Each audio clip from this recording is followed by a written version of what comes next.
Ulisses Maia, em 1997, ele ganhou a eleição em 1996, em 1997 ele assumiu a presidência. Mas o Ulisses tem um histórico antes, não é porque foi candidato, foi eleito pela primeira vez, mas o Ulisses já trabalhava com a política há muito tempo, já em função até do seu irmão Ricardo Maia.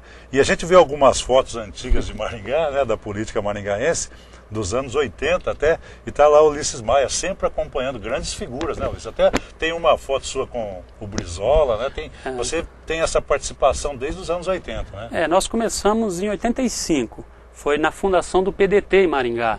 Então o Ricardo, meu irmão, junto com o Tenor Herrerias, o Timbó, Milton Seixas, o Alex Valente, era um grupo de 5, 6 pessoas que decidiu fundar o PDT em Maringá, né?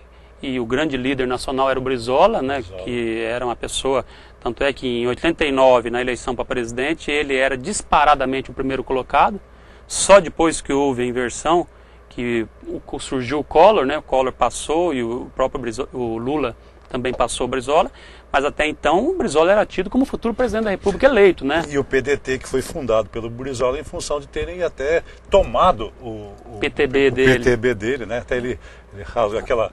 A herdeira do Vargas, né? A Ivete Vargas, Ivete né? Vargas. E aí ele fundou o PDT e foi naquele período, né? Exatamente. Em Maringá... Nós entramos, eu tinha 15 anos nessa ocasião. E para formar o partido, você precisava ter um número X de filiações. Não era fácil você fazer filiação.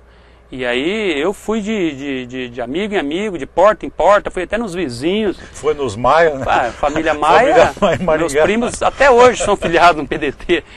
Muito Maia na cidade. É muito, mas nós fizemos um número grande. E eu ia...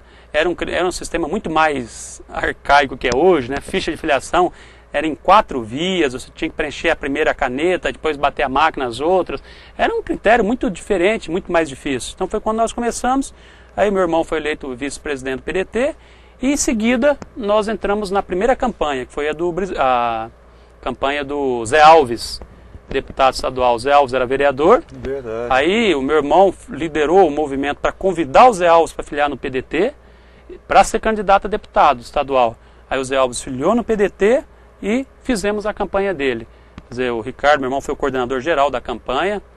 O Ricardo levou figuras para a campanha do Zé Alves, como por exemplo o Cardoso, Hamilton Cardoso, grande amigo nosso, grande assessor político, hoje ele é assessor da deputada Cida Borghetti, e foi o grande braço direito do Zé Alves.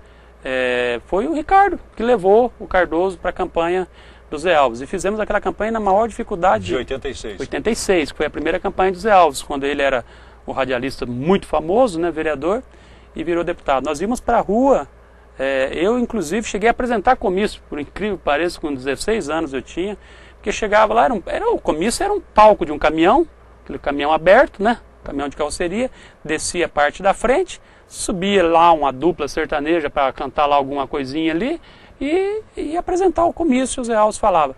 A estrela era o Zé Alves, né? Ele era o artista, melhor dizendo. Para quem não acompanhou aquele período, o Zé Alves era um acontecimento. É um artista, né? A rádio AM, ela foi caindo com o tempo, né? Mas naquele período, até o começo dos anos 90, a rádio AM ela tinha muita força. E quem representava essa rádio AM era o Zé Alves. Era o Zé Alves. Sem dúvida. Né? O Zé Alves, ele no comício não precisava de fazer nada. O artista era o Zé Alves. Reunia multidão para chegar perto, tocar no Zé Alves, cumprimentar o Zé Alves. Tanto é que uma pessoa simples, humilde, um radialista, virou deputado estadual e depois sucessivamente foi sendo reeleito e só deixou de continuar quando morreu dentro da Assembleia Legislativa. Foi levado para o hospital, mas morreu, acho que a caminho do hospital. E, Ulisses, e aí, no caso, tem a sua história que continua com o seu irmão Ricardo, deputado, isso, né? Vereador. Não, aí vem a eleição seguinte, que é a eleição do Adriano Valente, para prefeito de Maringá. A primeira eleição para prefeito que a gente trabalhou intensamente foi na do Adriano Valente, quando meu irmão saiu candidato a vereador. Né, o Ricardo Maia, aí ele foi eleito vereador, também muito bem votado naquela ocasião, e o doutor Adriano acabou perdendo a campanha, né, para o Ricardo Barros, dentro daquele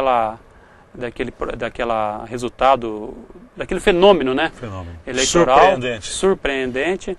né, mas fizemos aquela campanha para o doutor Adriano Valente. Mas foi para solidificar o partido cada vez mais, porque a figura do Adriano Valente, né? Naquela ocasião, ele já fazia tempo que ele, há 20 anos, né, que ele tinha sido prefeito, já era muito tempo, e ele também vinha de uma eleição para deputado federal que ele não conseguiu se eleger, ele tentou ser constituinte em 86, então era uma eleição muito difícil, mas o doutor Adriano Valente manteve a candidatura dele, e inicialmente ele ocuparia o espaço que o Adhemar Schiavone ocupou, porque naquela eleição houve uma coligação enorme junto com o Adhemar, né? Aí por outro lado o João Preis no PMDB, que eram os dois grupos que iam disputar a eleição, né? Aí que surgiu o Ricardo Barros como alternativa e derrubou os dois grupos. Mas o Adriano Valente ele ia ser o candidato no lugar do Adhemar, essa era o entendimento inicial.